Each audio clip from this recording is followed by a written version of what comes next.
The rain fell in a cold, unforgiving sheet, turning the streetlights into blurry halos and the pavement into a slick, black mirror.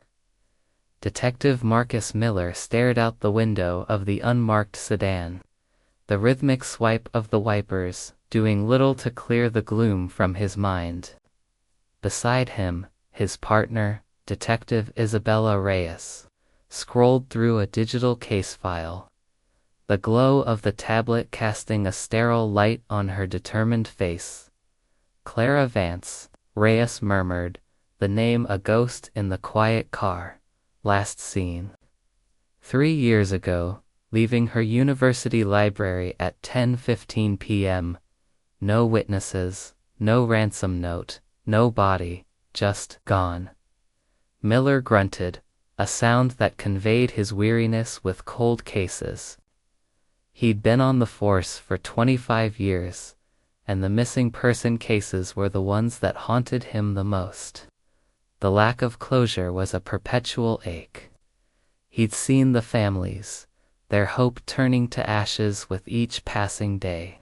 He knew the look in their eyes. "What's the break, Reyes?" Miller asked, his voice a low rumble. "Don't tell me it's another psychic or a grainy photo of a guy in a hoodie." "Better," she replied, not looking up. "A construction crew was doing some work near an old storm drain. They found a small piece of a child's charm bracelet. Forensics matched it to a photo from Clara's childhood. Her mother had given it to her on her 8th birthday. It's a long shot, but it's the only physical evidence we've had in years." Miller leaned forward, suddenly alert. "And the storm drain?" "It's a few blocks from the Abernathy residence. A quiet street, nothing special. The Abernathy family moved in about a year before Clara disappeared. He fits the general age and demographic of a person of interest we would look at for a disappearance of this nature." Miller frowned. A charm bracelet. It was so small, so insignificant, yet it felt like a beacon in the darkness. It was a thread, and in their line of work, a single thread could unravel a whole life. They drove in silence for a few more minutes, the rain drumming a solemn beat on the car roof until Reyes pulled over in front of a modest 2-story house with a meticulously manicured lawn and a deep, ominous-looking garage. "This is it," Reyes said, her voice a low hum. "The Abernathy residence." They got out of the car, the cold rain a shock to the system. The house was immaculate. The windows were spotless, and not a single leaf marred the lawn. A small porch swing swayed gently in the wind, a picture of perfect suburban tranquility. The garage, however, was a different story. Its double door, a faded blue, was locked with a heavy-duty padlock that looked out of place on such a peaceful street. Miller knocked on the door. After a long moment, it opened to reveal a man in his late 50s with thinning gray hair and a gentle, unassuming face. He wore a crisp, white shirt and a pair of worn-out slacks. He had the nervous, twitchy energy of a man who was always expecting a surprise. He squinted at their badges, then his eyes widened in surprise. "Detectives?" he asked, his voice a little shaky. "What can I do for you, Mr. Abernathy?" Miller asked, his voice calm and professional. "We're Detectives Miller and Reyes. We'd like to ask you a few questions about a missing person case." Abernathy's face went pale. "Missing person? I'm afraid I don't know anything about that. I keep to myself. I don't follow the news. I'm an engineer, you see. I spend all my time at my work." "This isn't about a person you know, sir," Reyes interjected, her tone firm but not accusatory. It's about a young woman named Clara Vance. Her case has gone cold, and we're following up on some new leads." She held up a photo of a smiling young woman with bright, intelligent eyes. Abernathy's gaze lingered on the photo for a beat too long. A flicker of something, was it recognition, fear, pain, crossed his face. He quickly looked away, his hands wringing together. "I'm sorry," he said, his voice flat now. "I don't know her. I've never seen her before in my life." "We're not suggesting you did," Miller said, stepping closer. "We just want to know if you remember anything from around the time she went missing. Did you see anything unusual on your street? Any strange cars? Anyone new in the neighborhood?" Abernathy shook his head, his eyes avoiding theirs. No, I don't. I don't go outside much. I spend most of my time in my workshop, my garage." "I'm sorry, detectives. I really wish I could help you. Would you mind if we took a look around the property?" Reyes asked, her eyes fixed on the padlocked garage door. Abernathy's face hardened. A flash of defiance, quick and unsettling, crossed his features. "No, I'm sorry. I have sensitive equipment in there. Prototypes. It's for my job, you see. I can't have anyone in there. It's a liability. A confidentiality issue." Miller's gaze sharpened. The man's polite demeanor was gone, replaced by a defensive wall. The garage was suddenly not just a building, it was a fortress. It was a statement. The lie about not knowing anything about the missing person case was a lie of omission. The lie about not going outside much was a lie of convenience. The lie about the equipment was a lie of self-preservation. It was all so simple. The most valuable things are always hidden in plain sight.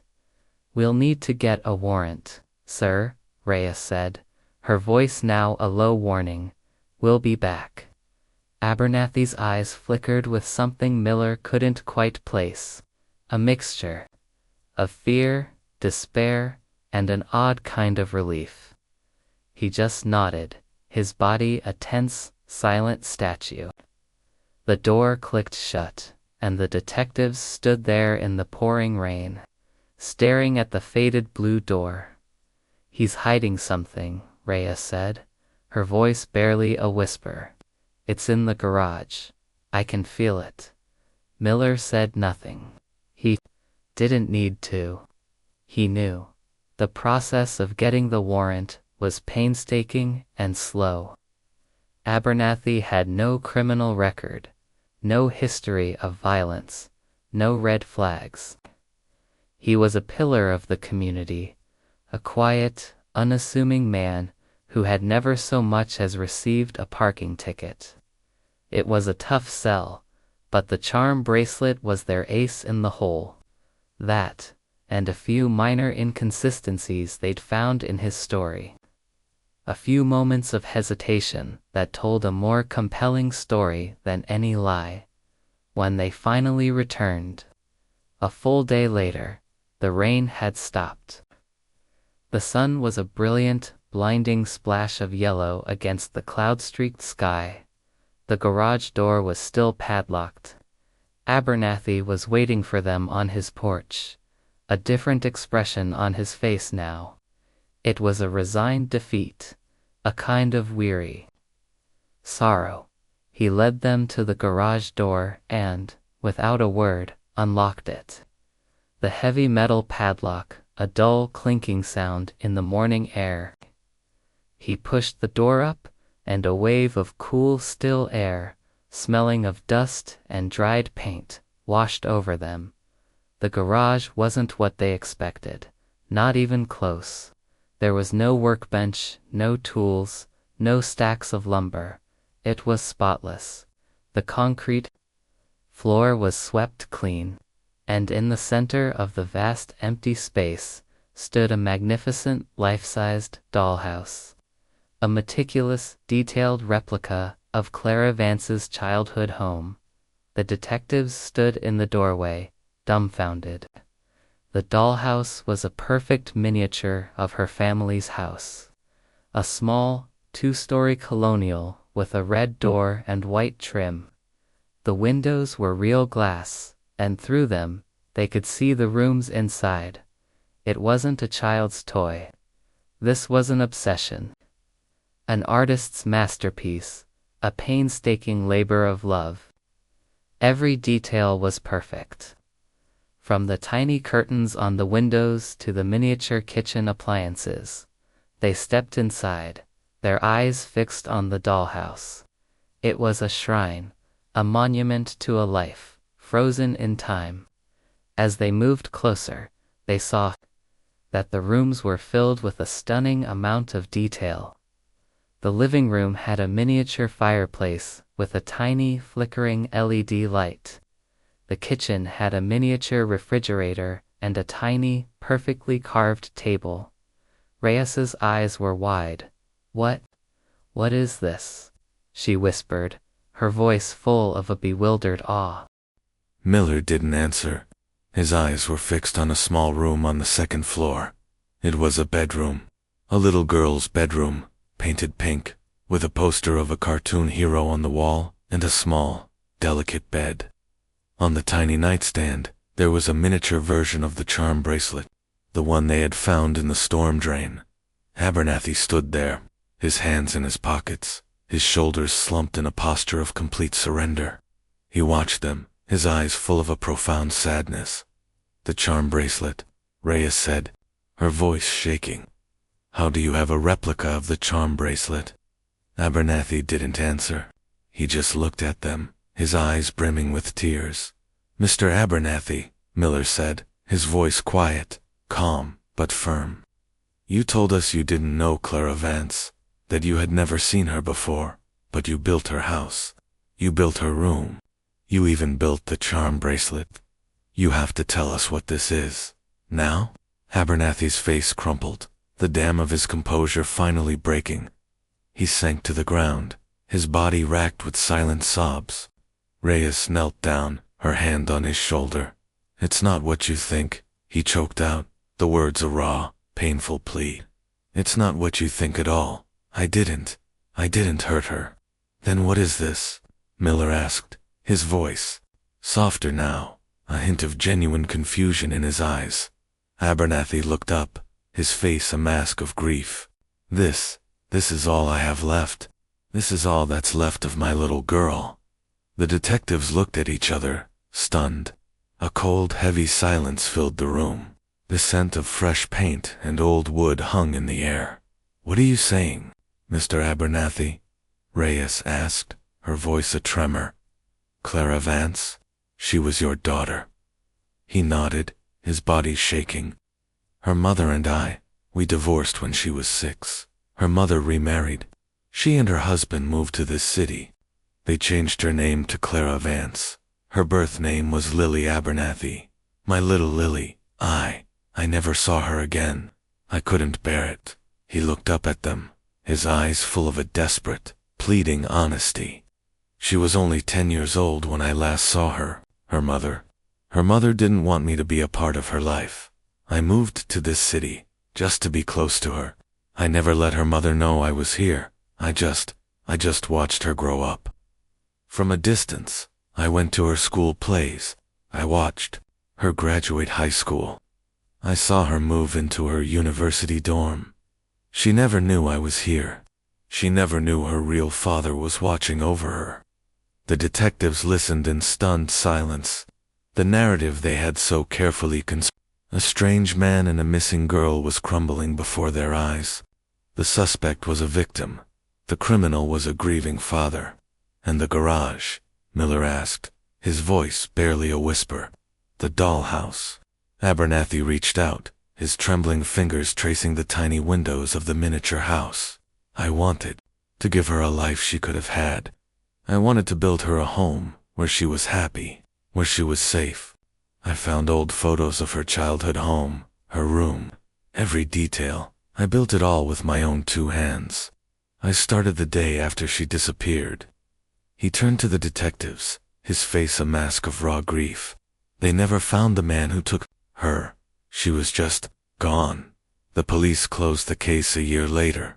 They said there was no evidence, no suspects. They gave up. But I couldn't.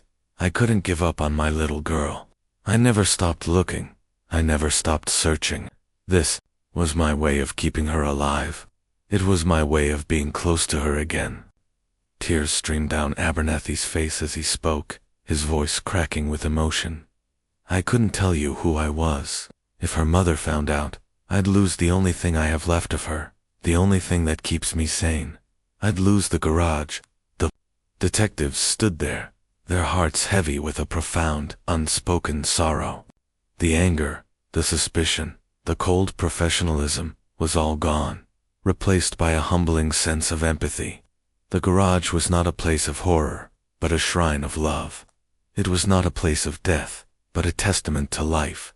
Reyes's eyes, usually so sharp and analytical, were filled with tears. She took a step closer to Abernathy and knelt beside him. "Mr. Abernathy," she said softly, her voice full of a raw, aching compassion. "Do you remember anything? Anything at all, from the day she disappeared? Maybe you saw something when you were watching her." He looked up, a flicker of something new in his eyes. Hope. He wiped his face with the back of his hand, his gaze settling on the far wall of the garage. It was a large, plain white board. On it, pinned with red tacks, was a single, large map of the city. Scribbled on it, in different colored inks, were arrows, dates, and names. A name, a single name, stood out. It was a name the detectives knew all too well. It belonged to an unsolved case, a serial killer, the name that no one had ever been able to connect to the disappearance of Clara Vance. "I was watching her that night," Abernathy said, his voice now a steady, quiet hum. "I was in the park across the street. I saw a car pull up. It was a black sedan, an old model, a very distinct dent on the side, near the back wheel well. I saw a man get out, a man with a crooked limp. I didn't know it at the time, but the man had been a suspect in multiple disappearances. I didn't know who he was, but I knew he was dangerous. I took a picture." Abernathy pointed to a single photograph on the map, a blurry, grainy image of a car with a large, distinctive dent. The car and the man looked eerily similar to a man in a cold case file Miller had been studying for years, a man who was wanted in 4 different states for financial fraud, embezzlement, and a handful of other charges. His name was Marcus Thorne, the same name I had seen on the fake architect's driver's license in Mark's story.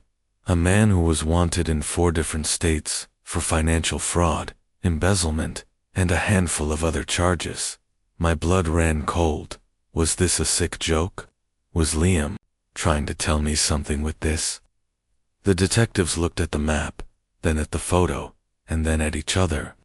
They had spent years looking for a connection, a single thread that would tie all the cases together, and here it was, hidden in a garage, in a shrine built by a grieving father. The truth was not what they expected. It wasn't about a monster hiding in the shadows.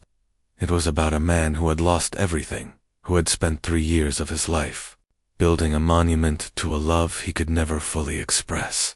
"Thank you," Miller said, his voice thick with a profound, unspoken gratitude.